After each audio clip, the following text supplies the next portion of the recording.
Welcome to the And She Looked Up podcast. Each week, we sit down with inspiring Canadian women who create for a living. We talk about their creative journeys and their best business tips, as well as the creative and business mindset issues all creative entrepreneurs struggle with. I'm your host, Melissa Hartfield, and after leaving a 20-year career in corporate retail, I've been happily self-employed for 12 years. I'm a graphic designer, an illustrator, and a multi-six-figure-a-year entrepreneur in the digital content space. This podcast is for the artists, the makers, and the creatives who want to find a way to make a living doing what they love.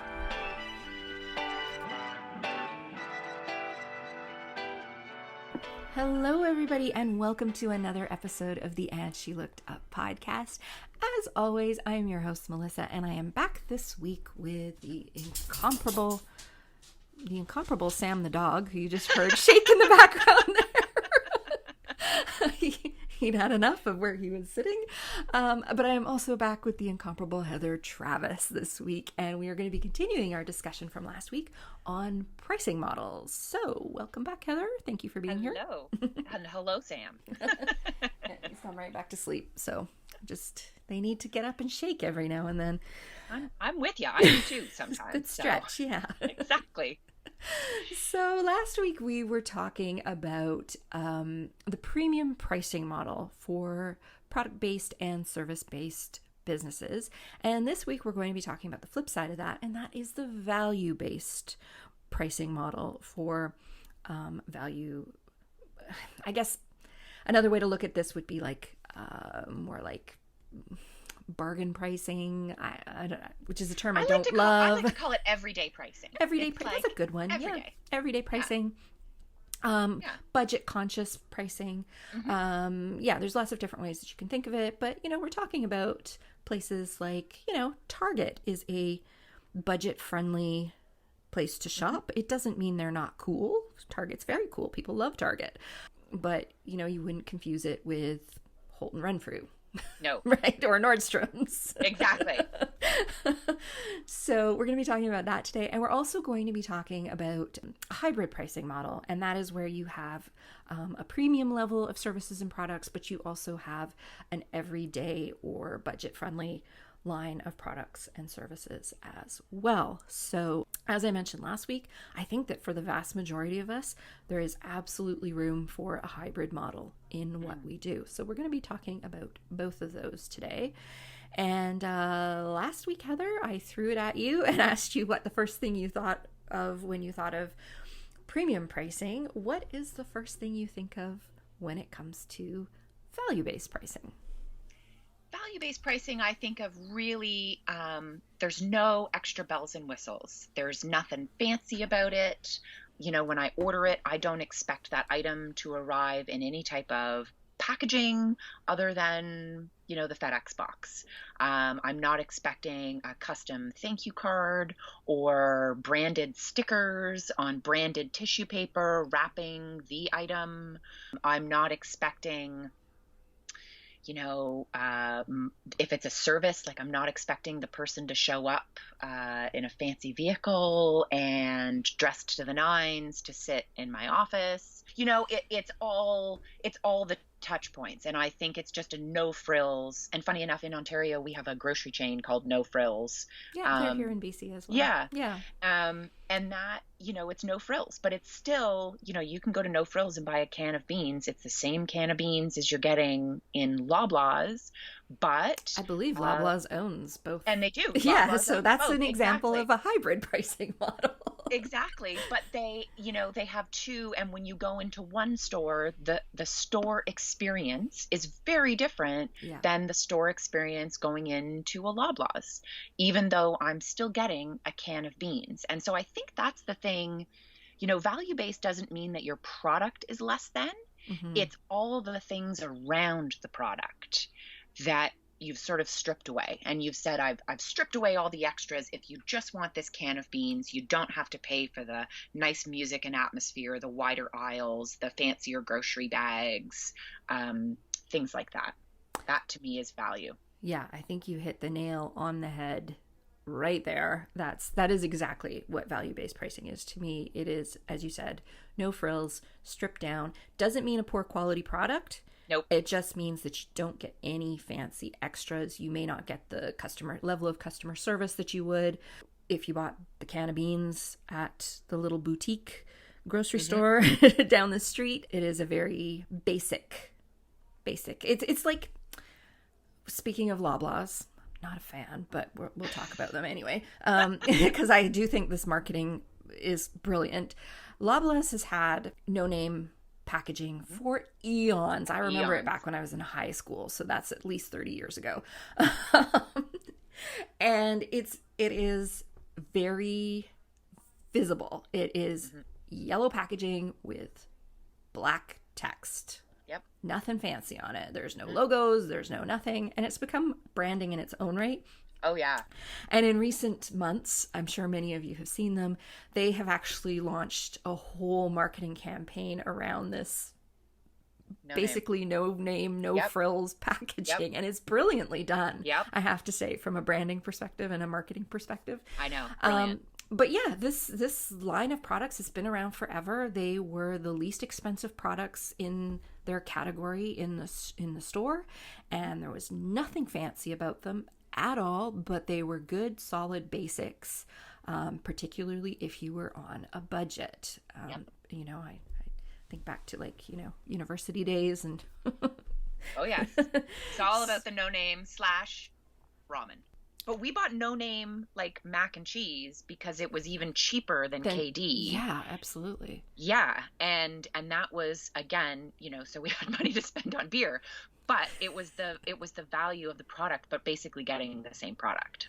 Yeah. And many retailers, this is more the hybrid marketing, but many retailers out there will sell their name brands, but they also have a house brand or a private label brand, or a white label brand. There's many different words for it, but that's essentially, basically, you're getting almost in some cases you are getting the exact same product, and in other cases it is a different formula, and those are very, very profitable items. As somebody who spent a long time in retail with a company that had a large private label department, private label was always the store brand was always what you tried to sell to the customer first, because the margins on it were much higher than the name brands. I think that's the thing to remember, is that value-based doesn't mean that you're sacrificing profit. Not necessarily. And no, exactly. And so, you know, those in-store labels, no name brand, the money they save on stripping away all those frills, right? They have no product, there's no image of the, you know, lasagna that's inside the box. It literally just says no name lasagna, right? So there's no photography that had to go into it. There's no recipe development for the photography all those frills are stripped away, but the product is still the same, and they're making money on that product. And so I think for us as artists, like, there's so many benefits to having, I think, the hybrid model, but having value-based product, that it's just the product and you're not devaluing it by having it at value priced. You're saying all of the extra frills make this product unattainable for the client that I want to attract. And so, but they still want the thing, right? They still want the can of beans. They still want this, but they don't want all the extras that come along with it. And I'm still making money on the thing that I'm selling them. And I think that's the thing to remember. Yes. Is just because it's value priced or everyday pricing doesn't mean that you as an artist should be losing your shirt. You should still be covering all of your bills, all of your expenses, and then some. Yes. I think what's super interesting about value-based pricing compared to premium pricing, if you're premium pricing, we mentioned this last week, there are going to be people who can't afford you and who you are going to have to say no to. You are decreasing the pool of potential clients. But with value-based pricing, that is not the case, because you're going to appeal to people who have lower budgets. You're more budget friendly for them. But you're still potentially going to appeal to those premium prestige clients. And a great way to think about it is think about, okay, people who are much more fashion conscious and fashion adept than I am. You know, that person, every crowd has one. There's the person who can take that Old Navy white t-shirt or a thrift store pair of jeans and pair it up with like a Chanel jacket and I'm look that person. freaking I would just like to say that. You're I'm so that much person. better than this. I am not that person. I need somebody to come with me and I am that person, and I pride myself on it. The high-low mix, I love it. Yes. Yeah, absolutely. So, if you're value-based, there's still totally. and we mentioned Target at the beginning of the episode, like Target. Yes. Right? Oh my gosh, I remember going to Target, and I remember standing in line, and I was like, I am behind women. Literally, I'm like, that's a $3,000 Louis Vuitton in your Target cart, right? Like, yeah. You are carrying, these are premium. And so these are premium shoppers who are looking for value-based. And so there's nothing wrong with that. And I will also say, you and I both have clients, I'll say clients, but they've never bought anything from us, that they're aspirational. They want to. Mm-hmm. They will at some point. They just haven't pulled the trigger yet. Mm-hmm. And even though they haven't bought anything, I think there's still value in those people because they toot your horn. Oh, yeah. And absolutely. so even though, for instance, somebody might say, even at value priced, I can't afford one of your paintings, but I absolutely love them. Yeah, I mean, there's something to think about what most of us do. A lot of what most of us do is geared towards disposable income. Nobody needs a painting in their living room. Nobody needs graphic design services or premium wedding photography. Those are wants very much so. Yes. And so, yes, we're not necessarily where their first dollars go when they get their paycheck. And Correct. It might be a long time before their dollars can go towards us. So we just need to be aware of that. Yes. Yeah. For sure. It's not a good or a bad thing. It's just a thing. Yeah. So when it comes to value-based pricing, as we've mentioned, you're removing all the frills. And if you are a service provider, so photography, design of any particular, graphic, fashion, industrial, any of those types of things, coaching, I think those types of things, that's where like the no frills or value based, that's where it's packages or preset. Like you're buying, it's an a la carte menu. You're walking in and you still get the amazing food from our amazing restaurant, but you don't get a choice in choosing your own adventure. You don't get to choose your appetizer. It's the prefix menu. This is what you're getting. That's what I was going to say. So in those instances, people may not have as much access to you or any access to you, one-on-one access to you. Yep. So a great way to think about this from a value-based model is that think about courses. So there are a lot of people out there who want to make what they sell accessible to a wide audience, but they just can't give their time to that audience. Yep. Like if you wanted to sell your knowledge to 200 people, if you were to do that one-on-one with every single one of those people, you couldn't do it. You can't do it. You just physically can't do it. And so the only way to be able to do that is to package it into something like a course that you can sell at a lower price point, but maybe they only get access to you once a week or once a month, or maybe you have a team of people who manage the course for you, and they pay a lot less for that than they would to have direct access to you. So that, again, we're sort of getting into the hybrid model, but I think one of the cons, if I could say, with value-based pricing is that you generally are working with a lower price point, not necessarily a lower margin or a lower profit margin, but you're working with a lower price point. And that means you have to sell a lot more, whether it's a service package or an actual product, in order to make the same amount of revenue that somebody with a premium-based business might be able to make in the same amount of time. And that relies on you being able to do a number of things. You need to find a way to, if you make products, you need to find a way to make them as cheaply as possible.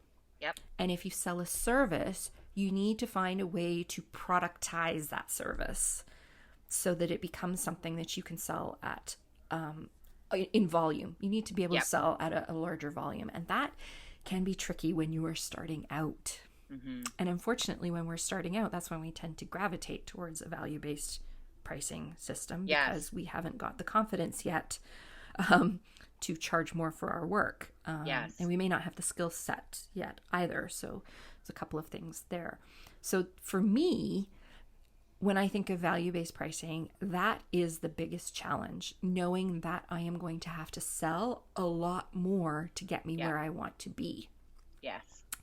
And with that comes other things like having an audience large enough to sell that volume. Yep. And if you don't have an audience large enough to sell the kind of volume you need to make, you need to go out and get an audience. And that may mean that you are paying more for marketing dollars, ad revenue, like ad dollars, things like that.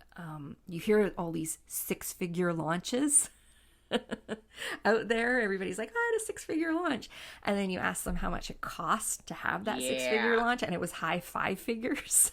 And all of a sudden you realize they walked away from that launch with $10,000 in their pocket. Right. And for how much work? That's the thing when you think back and you're like, okay, so let's take that $10,000 and look at every hour you spent working on this. And it nets out, you're like, wow, I made $4.25 an hour. Woohoo. That was minimum wage when I was 16. Exactly. Like, what? Actually, it was $4 an hour, but anyway. Yes. So, and I was 16 a long time ago, people. So you don't want to be working for $4 an hour. No, and that's exactly it. Like, you really need to think that through. And so what if you had a 6-figure launch? If you only actually made, like, you didn't cover your expenses. Yes, and so that's kind of the point with value-based pricing, is that to get the volume you need, to get the revenue you need, you may very well be in a situation where you have to spend a lot of money to get your marketing out there and get the number of customers or clients coming in the door. And so it's there's definitely some challenges to a value-based pricing model. And if you're, as I mentioned earlier, if you're selling product, you really are going to have to figure out how to get your pricing down. And often the way to get your pricing down is to be able to order a high volume of raw materials or finished product. And as I said, we're not always in the position to do that when we begin. Yep. And you're also going to have to be comfortable with, in many cases, working with overseas manufacturers. And that's not for everybody. You know, if you're a handmade business, or you really promote the fact that everything is made in Canada or made in the USA or wherever you are from, you know, you may not be able to get your pricing down, your costs down as low as you need them to be a successful volume-based business, value-based Totally. business. And I think too, you know, there's a difference between value-based and values-based, right? And so if your values are around sustainability, supporting Canadian, and those do not allow you to have a value-based pricing strategy, then you need to figure out which is a stronger pull for you. Do I stick to my values and have a slightly elevated premium brand? Or do I forget those values and say, nope, this is more important to me, is to keep my pricing under X, to keep my audience satisfied. But then again, if I'm buying from you because of your values, and you have that's one of the frills that you have stripped away, that you need to communicate that. And I think the other thing too that's tricky for me with value-based pricing, and you and I have both faced this, and we talked about it in last week's episode, is when you raise your prices, that can cause very awkward. I think it's almost easier to lower your prices. Like, I honestly feel like most artists should start out and be like, this painting's $1 million, that's $2 million. And then when you bring it down to 1,000, everybody's like, oh, cool, excellent. Right? And so we honestly should just start out way high and then I don't know if that would work. I don't think that would work, and none of us would have, I mean, I might have the chutzpah to do it, but I don't think most people have the chutzpah to do it. And so you kind of want to But it's a lot easier No, to I know what you're saying. Yes. refine your pricing, right? Than to explain to people. And I think that's really the key. And that's where a hybrid model actually works brilliantly, is that the delineation or the differentiation between the Ralph Lauren brand and the Lauren brand is clear. There's a slight differentiation in the branding. You get a slight, and Melissa and I talked about this offline the other day. I had said to her, I did a painting that was sort of experimental, but I'm still proud enough to put my name on it and want to sell it. Like, it's not so awful that I want to paint over the canvas. I'm like, well, I would hang this in my living room, but it's sort of different from my other things. And I thought, well, maybe I should create a different brand and sign the paintings differently. Yeah. That if you have like this experimental and that it's a slightly different, it's not HLT, Heather Lynn Travis, this is just like a Heather brand, or, and I think having that hybrid model actually allows the premium to stand actually in a more, you could recognize the value. Because if I were to buy something from Melissa in the premium column and then I flip over to her value based column, I know when I get this, the boxed Christmas cards only show up tied with an elastic, versus this, they show up gift wrapped. There's extra complimentary cards, gift cards, there's other things, right? And so the difference between the two, I think, is a lot easier to spell out for your customers if you have a hybrid model. Yeah. So what I think is really interesting about this conversation that we've been having is we were supposed to start the episode off talking about values-based pricing.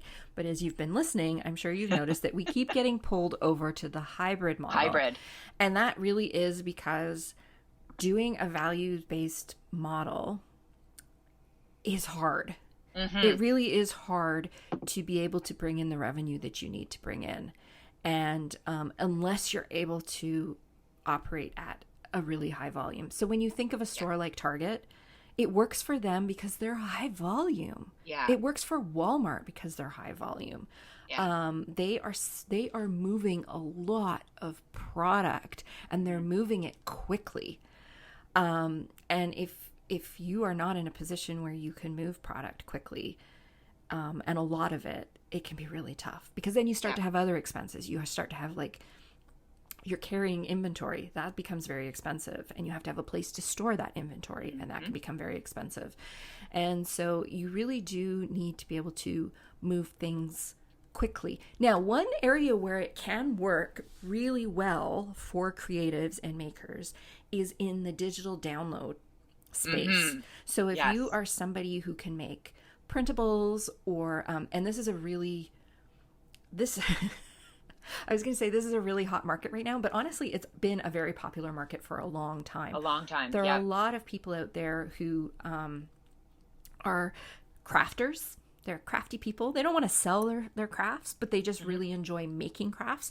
And they're always looking for things to download from the internet to use, whether it's templates or little, you see them on Etsy all the time, or Creative Market. You go on there and you're like, I need an illustration of a rose, and I want it to be vintage looking, right? So you just type in vintage rose illustration, and up will pop all these downloadable kits of like vintage decor items or vintage little add-ons for your journal. A girlfriend of mine, when she after of course watching the Home Edit, like we all did, on Netflix, she went and got all the containers and all the things to organize her entire kitchen and pantry and all of those things, but she downloaded printables for labels to label everything. And it was she's like, it only cost me like $20. Like, it was awesome. And it was such a brilliant, she was so proud of herself because she supported an artist, right? Yep. And she was also so proud of herself because she doesn't have ugly labels that she made herself. And so everybody wins in that case. And I think that was really, So if you're an illustrator or a graphic designer and you can draw, or you can make shapes and templates and things like that, there is absolutely a market for that. I know for myself that I was doing something in a journal that I have, and I wanted something very specific. I I could have done it myself. We talked about this last week. Totally could have done it myself, but it would have taken me a couple hours, and I would have nitpicked over it and everything. I was like, oh, screw this. And I went on to Etsy. I found exactly what I wanted in 5 minutes. It cost me $4. Boom, printed it off. And I was super happy with it. It was very cute. And there's no overhead with that kind of business. So yes, it's only $4, but really once the initial design is done, that just becomes a passive revenue stream for that person. And if you create enough of those type of templates, you can create a very healthy passive revenue stream for yourself. I have actually thought about doing this with my greeting cards. I've thought about creating printable downloads. So if you don't want to, super smart. Yeah, you don't want to wait for me to package up the card and mail it to you. Yeah, because you take so long to ship, Melissa. It's well, no, but I mean, we are living in a world where people want things instantly, and it's like you forgot that it's Auntie Martha's birthday, and you need a card right now, and you can go on to all these places. You just print off the card on some paper, fold it up, put it in an envelope, boom, you're done in 10 minutes, right? As opposed to waiting 4 days for my card to arrive. Yes, the whole 4 days. Yes, but still, there is a market for that. We live in this era of instant gratification. Yep. And downloadable printables and templates are part of that. Totally. And it's not just the crafty world. There are businesses out there looking for stock. Like, I need a photo of, people sitting around a table for this new marketing program, and I don't have, so they go on to a stock site or a template site. So that's an area where value-based marketing can work very well for creatives. Yes. So if you're a photographer, stock image platforms are another great place to do it. And there's so many different marketplaces you can sell these items on, so you don't just have to stick to one. It doesn't just have to be Etsy. You can try Creative Market. You can try all the microstock sites like Big Stock or Shutterstock, or there's tons of them is what I'm trying to say. So yes, that's, if I was going to go a values-based only model, that's probably the direction that I would go in as a creative. Yeah.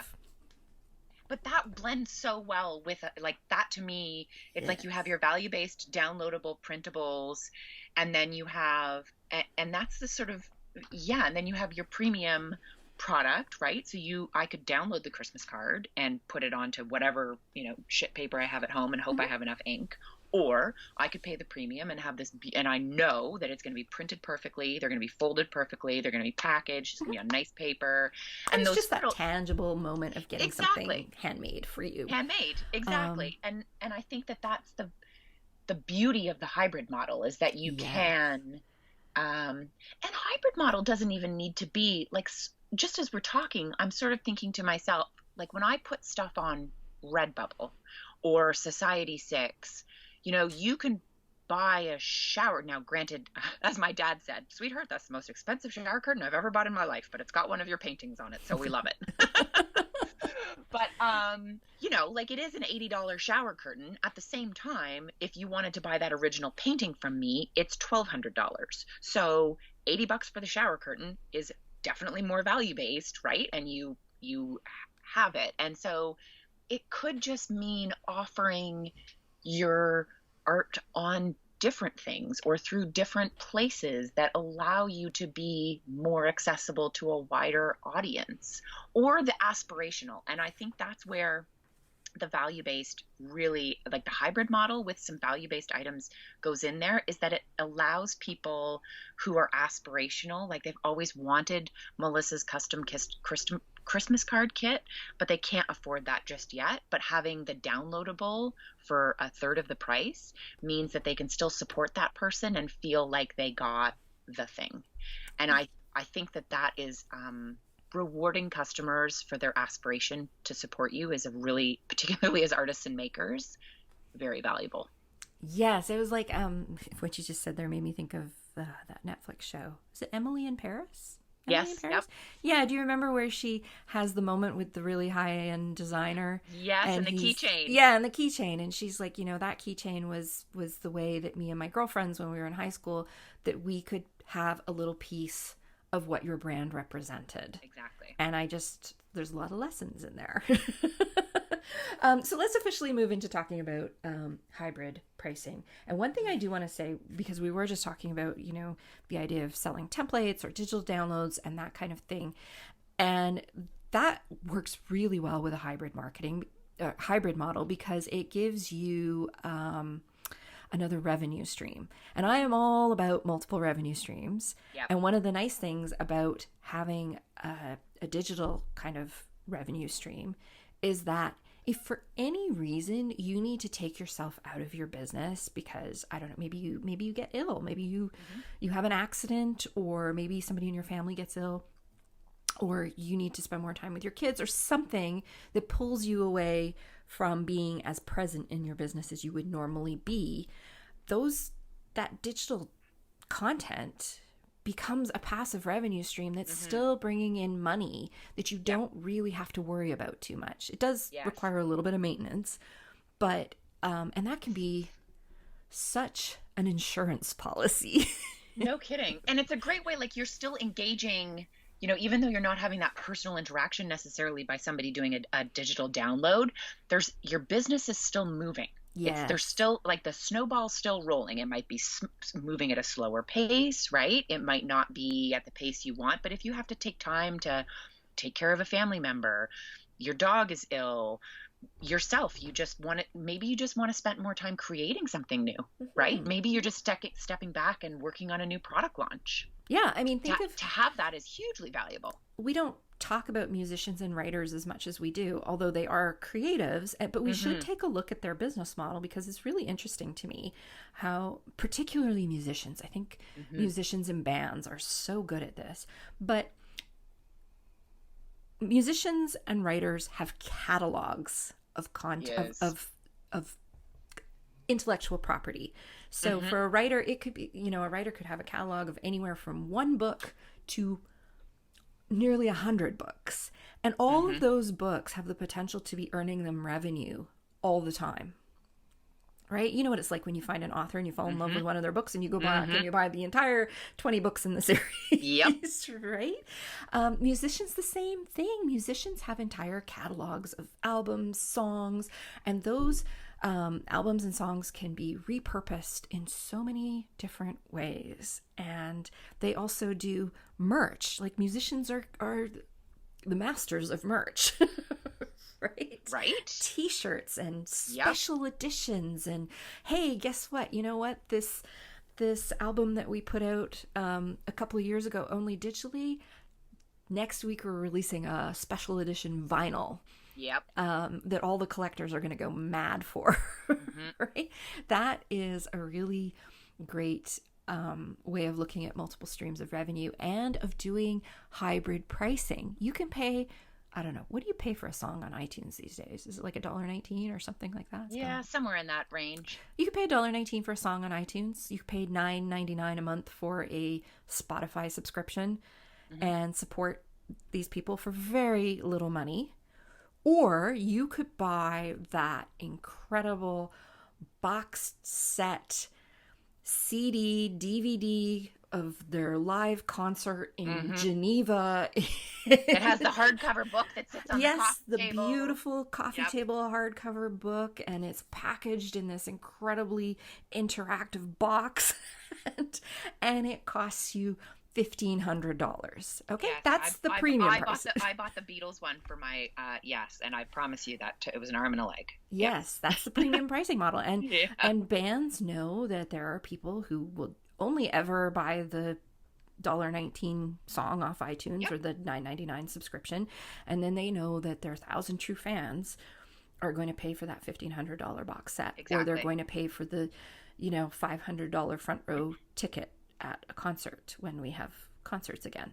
Funny enough, a concert is a brilliant example of a hybrid model because it's like you can buy tickets, or like a sports thing, right? You can sit in the nosebleeds way far away from the band. You are still hearing the band. You are still going to the concert, right? You're still getting the can of beans, but the experience and some of the frills of being, in the first few rows and having, potential, or in a box. Exactly. Or in a box, and having, there's all of those things, that whole venue, everybody still went to the concert. Yeah. Right? We all went to the concert. The people in the front row got to have sweat exactly on them and maybe got a guitar pick thrown at them. The yes. people in the box got to have their own private bathroom, and they got to have canapes served to them while they watched yes. the concert. Like 3 very different experiences with very different price points. With very different price points, but they still get the concert. That's exactly it. And so they're still all supporting the artist in a way that makes sense for their finances and for their experience and for their desires, you know. That's a brilliant example. I'm going to use that in the future. Yeah, it literally hit me when you said something. I was like, yeah, that's exactly it. Because I've sat in the nosebleeds. Literally, I'm like, I will pay anything to see, you know, certain people in concert. And it doesn't matter where I'm sitting. I'm getting those tickets. And then there's other people I'm like, if I'm not in the first 5 rows, I don't want to go. Yeah. Whatever. Right. Yeah. And, you know, maybe I know some bands will do things where, like, if you pay even more, you get to have backstage access for a meet and greet. Exactly. Or you can like download the new album before the concert. All kinds of things. And yeah. So if you're ever looking for a way or ever looking for ideas on things you can do to market to different groups of people, look at musicians. Like, they really do just your favorite band. As soon as you're finished listening to this, think of your favorite band, go to their website, see what they're doing. I guarantee you there's going to be some cool stuff on there. Exactly. So absolutely. That is such a great example of a hybrid model. And I think this is something that most of us can incorporate in our businesses, particularly if you're a service-based business. I think this is the easiest place to implement a hybrid model. So let's say that you are, I'll take myself as an example because this is something I'm working on right now. So I'm a graphic designer by trade, and I specialize in doing ebook design. And so I have clients who come to me who want a fully customized design, completely unique to them. And obviously they are going to pay a premium for that service because it takes up a lot more of my time to design something custom for them. But then I have people who come to me with a template that they have bought from one of these creative marketplaces like Creative Market, where they've paid maybe anywhere from $30 to $70 for the template. And they bring it to me and they say, this is the base. I like the layout, but can you help me put my content into it? And can you help me make it fit my branding a little more? Okay, that's a less expensive service because I'm taking something that's already there and I'm just customizing it. Yep. And then this is the part I'm working on right now. I am working on creating my own line of templates that people can buy for me for anywhere from $40 to $70. And they can take them away and do the work themselves, or they can hire me to customize it for them. So when I'm ready to launch this, I'm going to have 3 different ways that you can work with me. One is absolutely a value-based or a budget-friendly way to get an ebook, providing you have the time to do the work and you have the skills to do the customization yourself. The second is you hire me to do customization of something that already exists. That's the mid-market. And then there's the prestige market where I am designing everything from scratch for you, and it is going to be just for you and nobody's going to have anything that looks like yours. Yeah. That's the one where you have to pay all the money. Yeah. And they're all 3 of them. And that's the thing. At the end of it, you still go to the concert, right? At the end of it, you still have an e-newsletter. It's just a matter of, did you sit in the nosebleed seats and buy the template, or did you sit at the front and, you know, you had a sweat exchange with the service provider, right? Nobody wants my sweat, but anyway. That's where the value comes, is the experience, not necessarily the thing. So in some cases, particularly the premium and the customized version, the two higher ones, you are buying back a bit of your time by paying a little bit more money. But if you want that the value-based level down the lowest tier, you are getting something really inexpensive, but you're going to have to do a lot of work yourself, and you need to decide whether that is worth it for you. And for some people it will be, and that's totally okay. That's why I'm creating the templates. And for those of us who have a hard time saying no to people, this is a great way to not have to say no as frequently, but not be as involved in the minutia of the project, right? Yeah. So if I have people who come to me and say, I only have a budget of $100, I can say, this is what you need. Here's my line of templates. Have at it. There's a little document that comes with each one that gives you some tips on how to customize it for yourself. And you can have your own ebook for $50. Perfect. And away you go.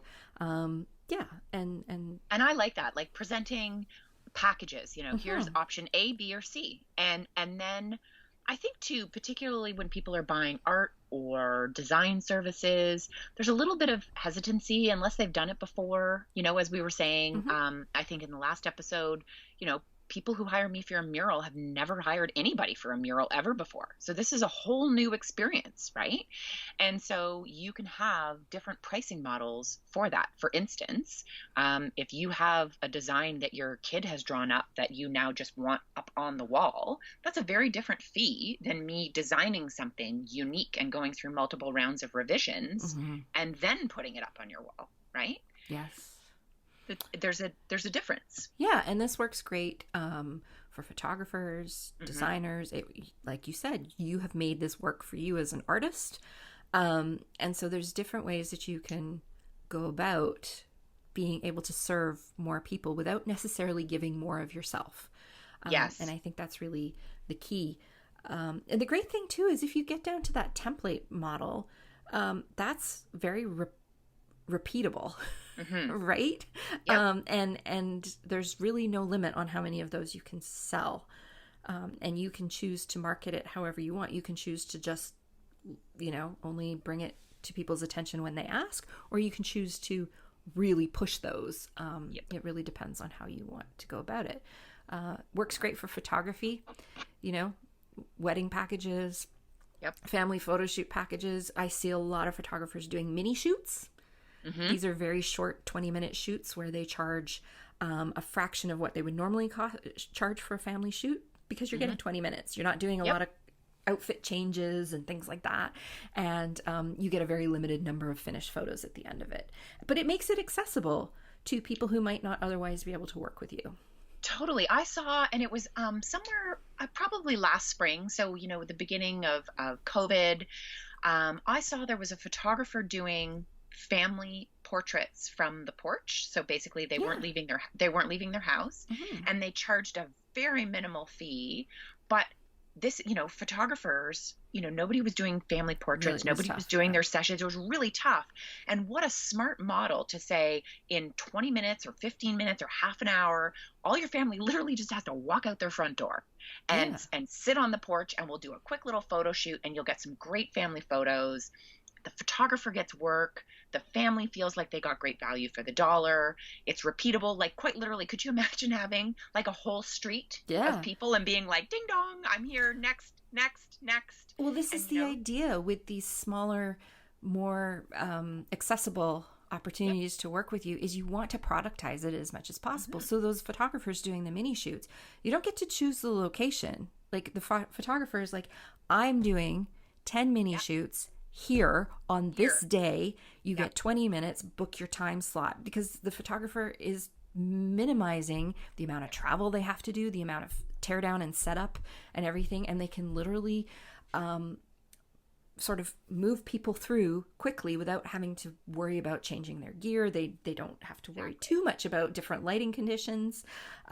So they're able to make it as streamlined and as economical as possible and give people access to them. So, if you want the full shebang where you get to change clothes and you get to go to different spots and do all the things, that's going to be a lot more money.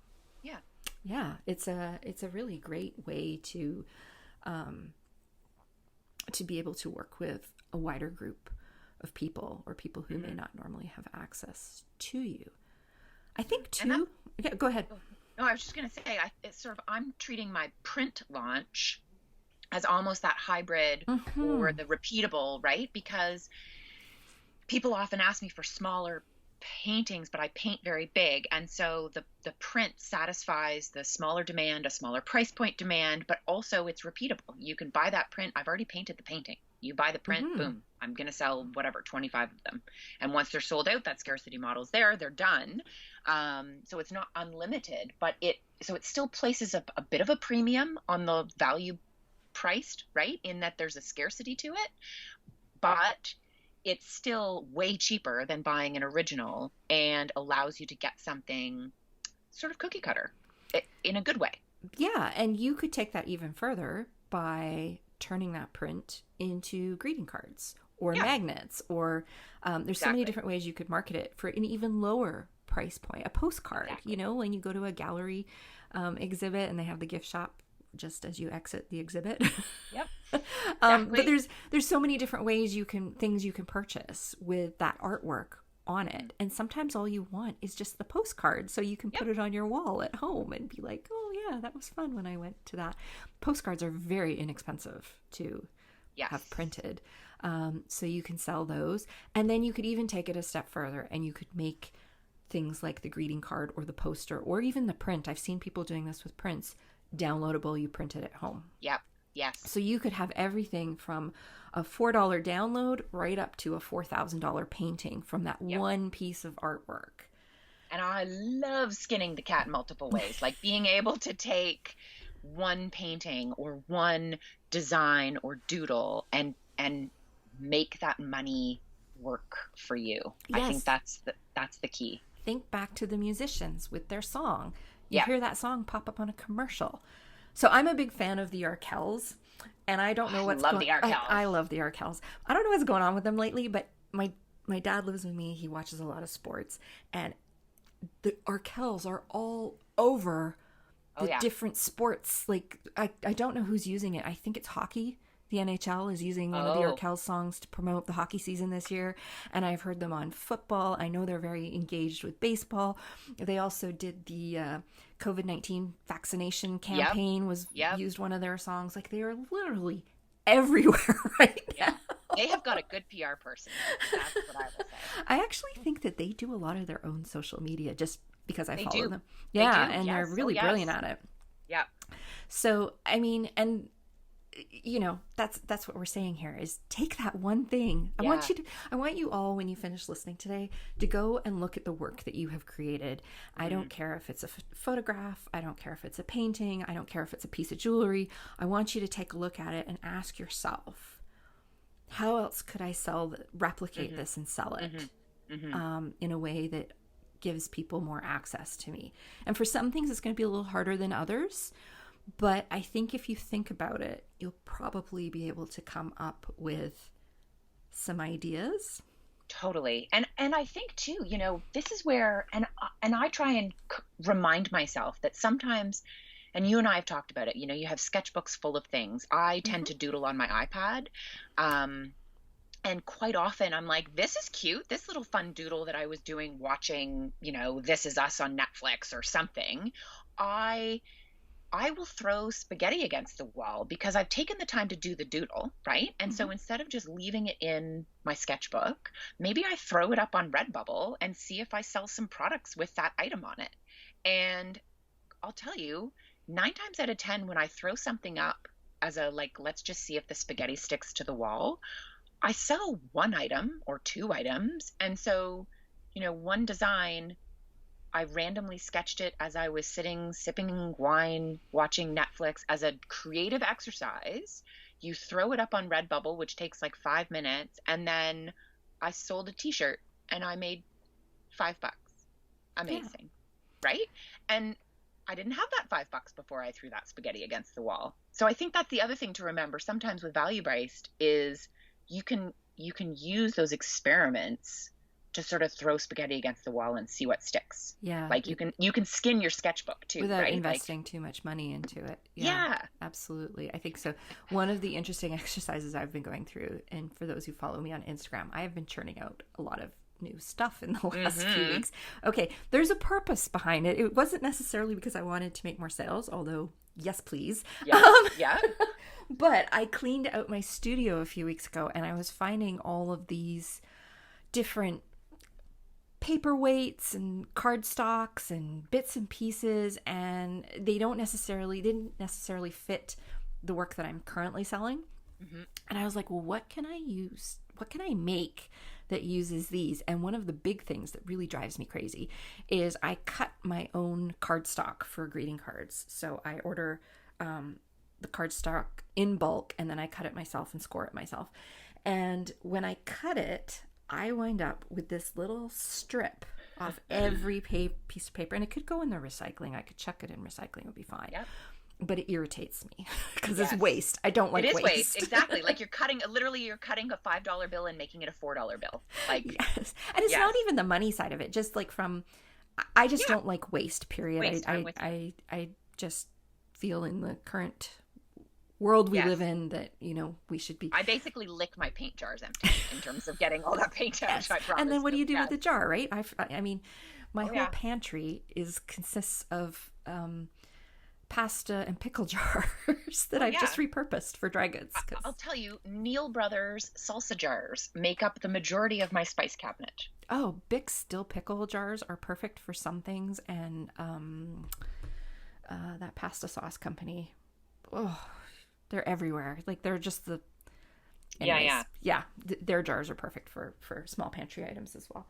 Anyway, these strips, I was like, what am I going to do with them? And so what I've done is I've created a line of gift tags for Christmas presents, and I'm using those strips to package the gift tags. And I just sort of wrap the strip around the gift tags and put a little label on it. And perfect. Yeah. And I feel so much better about it. Yes.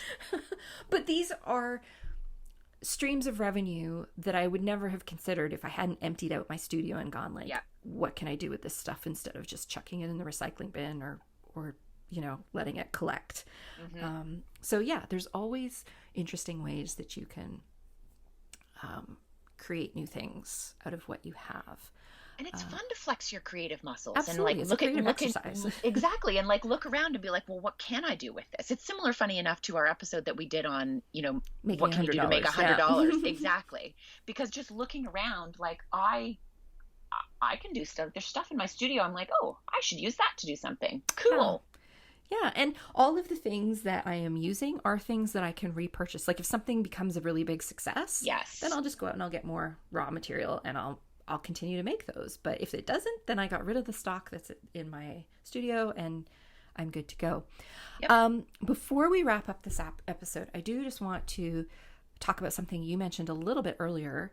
And this is probably worth an episode on its own, but let's talk about it from a hybrid standpoint. You mentioned the Ralph Lauren brand and then the Lauren brand. And we also talked about Gap, Old Navy, and Banana Republic. Mm-hmm.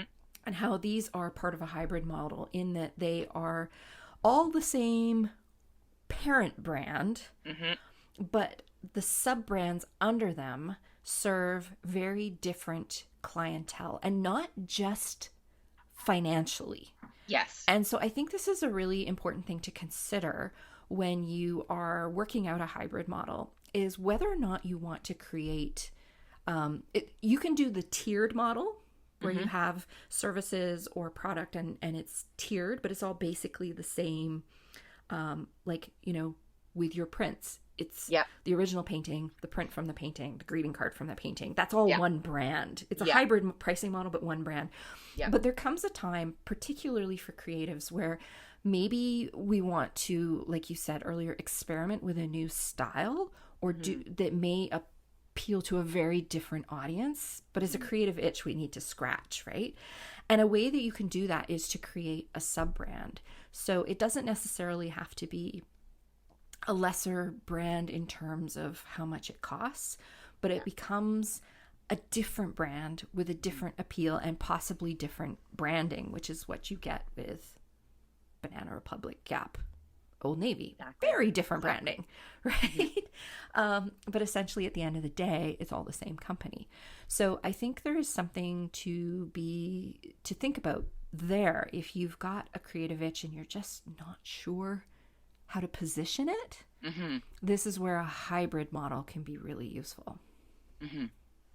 And I think that the key with that, just like anything, regardless of your pricing model, regardless of anything, the key is clear communication. One, to yourself, so that you actually know what you're doing, but two, out to your customers or potential customers. So just like setting your boundaries and communicating your mission, vision, values, your branding, the differentiation between the two brands should be very clear, and there should be an explanation that this is this and this is this. And so that I'm not sitting there wondering, why is this painting signed one way and this painting signed the other, but they're the same size and one is half the price of the other? Like, what's the difference, right? Whereas if the top of that descriptor said, this is experimental painting, these are things that, we're throwing spaghetti against the wall here, that frames it up, right? So it's just a matter of clear communication. I think Melissa and I talk about research and networking and all of those things quite frequently, but communication is also one of the things that constantly crops up, is making sure that you clearly communicate what you're doing, what your pricing model is, what your branding is, what your strategy is, what you want out of your customers. Yes, absolutely. One of the things I did earlier this year is we, on the podcast, if you follow our Instagram account or our Facebook account, we post like a motivational type image every other image. So it's, with a little quote, and they're very bright, they're very bold. And earlier this year, I decided to take some of the most popular ones and turn them into an inspirational set of stickers. So they look exactly like the Instagram. They basically are the Instagram graphic turned into a sticker. And I didn't want to open, I didn't want to sell them on the And She Looked Up website, because I didn't want to put in an e-commerce solution for a set of stickers. And I didn't want to open a new Etsy store for them. I wanted to sell them under my Fine Lime Designs brand on Etsy. So what I did is I simply created new packaging for this sticker set. And it says, the And She Looked Up collection. I've turned, brilliant. And ideally at some point there will be a few other products under it. So it will be the And She Looked Up brand underneath Fine Lime Designs. So it has different packaging, it has different branding, but it's still, if you flip the label over, it still says it's by Fine Lime Designs, and it just becomes a collection. And Target does this too. Like, they'll bring in designers, right? And it'll be the Isaac, why did I pick him? I cannot say his last name. Mizrahi. I had Isaac Mizrahi for Target Sheet. Exactly. So he comes in. Yeah, exactly. And it's his collection because, it's branded as his collection. Yep. It's a different brand. It's not the Target brand. But it's by Target. Yes, and funny enough, that's even like hybrid within their model, because those sheets are more expensive than their everyday Target sheets, and it's because they've associated with that designer. So even within, and I know like Winners, a couple of years ago, they launched their Runway at Winners line. So you could always find like random designer pieces at Winners, but what they specifically did was they added like a section of the store that is specifically for designer products. And so it's still Winners pricing, right? It's still way less than the everyday, but the 60% off on the purse that's in the Runway section is still way more expensive than the purse that's just in their regular Winners section, right? And so even within the discount model, there's differentiation between the premium discount and the discount. Yes, right? That's a great example too. So there's so many different ways that you can launch a hybrid model within your business. And it doesn't just have to be about the money. It could be about the creative freedom to be able to do other things besides what you're known for, which I think for so many of us, we struggle with that. We get caught into a rut of, not a rut, but we get caught in a bit of a trap of what our clients are used to from us and what they expect from us. And, as creatives, we often want to try things in other genres or different mediums, or, we want to stretch our creative muscles. And there's always this fear that our audience won't like it. And sometimes they don't, and they can be very vocal about that. As I'm sure many of us know. And yet you don't want to feel like you're being creatively stunted. And so being able to launch a sub-brand under what you do is a great way to be able to give yourself that freedom that you might feel you don't have right now. So yes, there's more than one reason to have a hybrid business model. Totally. Yes.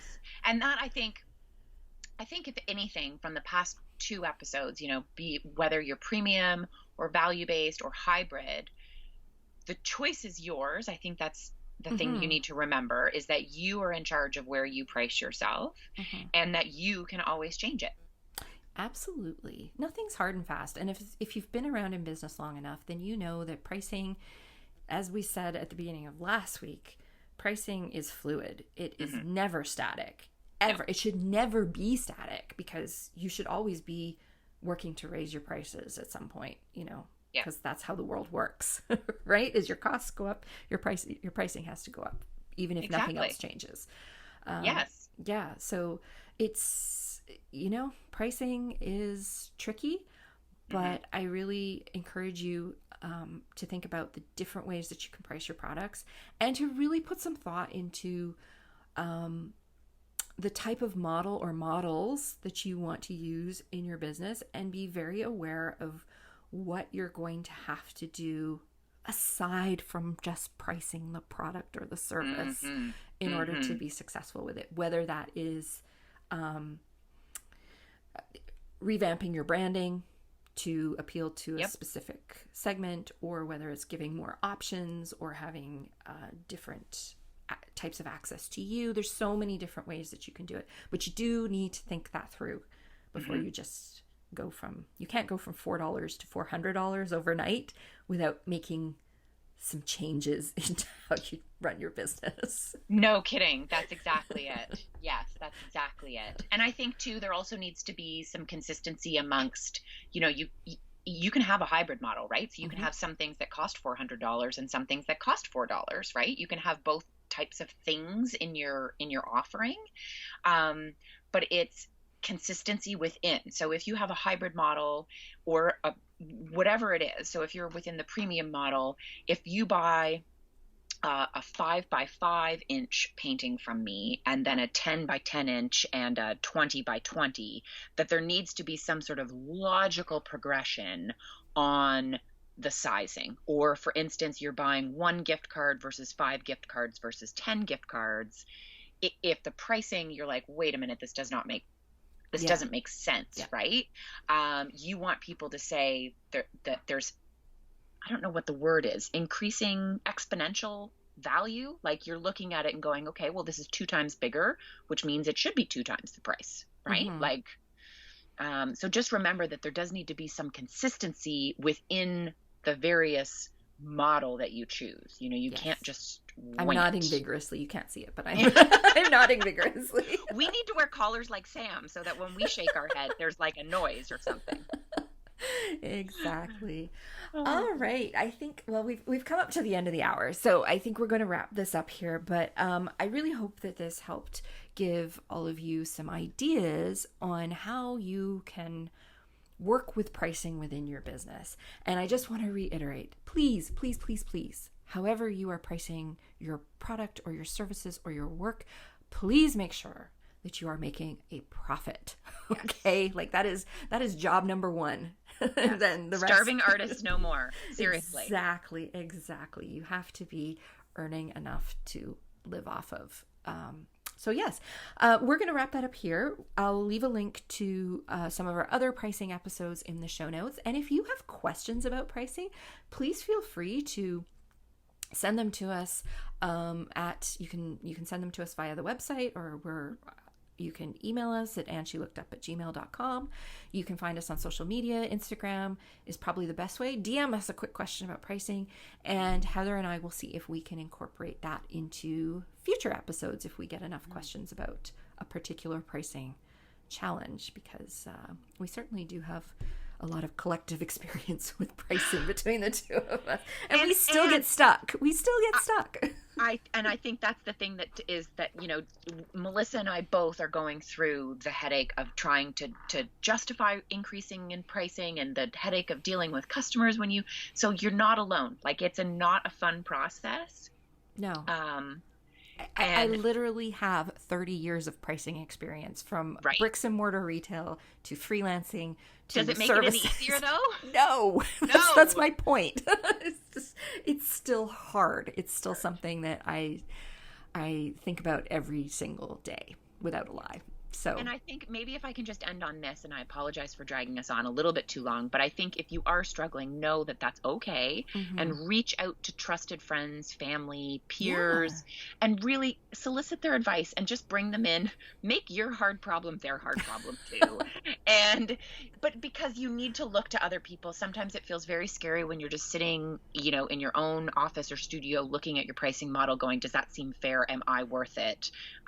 Hearing that validation from other people is really important. And I think I encourage you to do it because it reminds you that you're not alone in this. Yes, absolutely. You need those trusted people who are going to be very upfront with you and tell you if you're off base or not. But also, like I said, I spent half an hour on the phone with my mom yesterday telling her all my pricing woes. And sometimes you just need your mom to say, you're worth it, or to just listen and understand.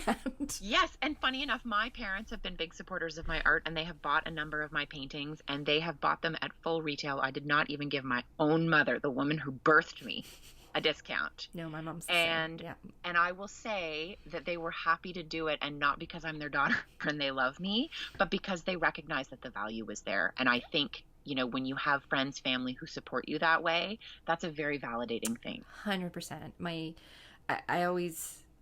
see a lot of things in Etsy forums and in Facebook groups and things like that where people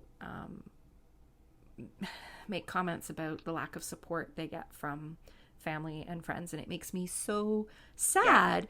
Because I honestly have to say I have amazing friends and family who even when I've offered a discount have declined it, and who have supported me with every launch, with every new product, and I don't know if they even realize how much that means, and true friends will do that for you. So that's something to think about. Yes. It might not be your pricing model, it might be your friend circle. So maybe you just need to change your friend circle and keep your pricing model the same.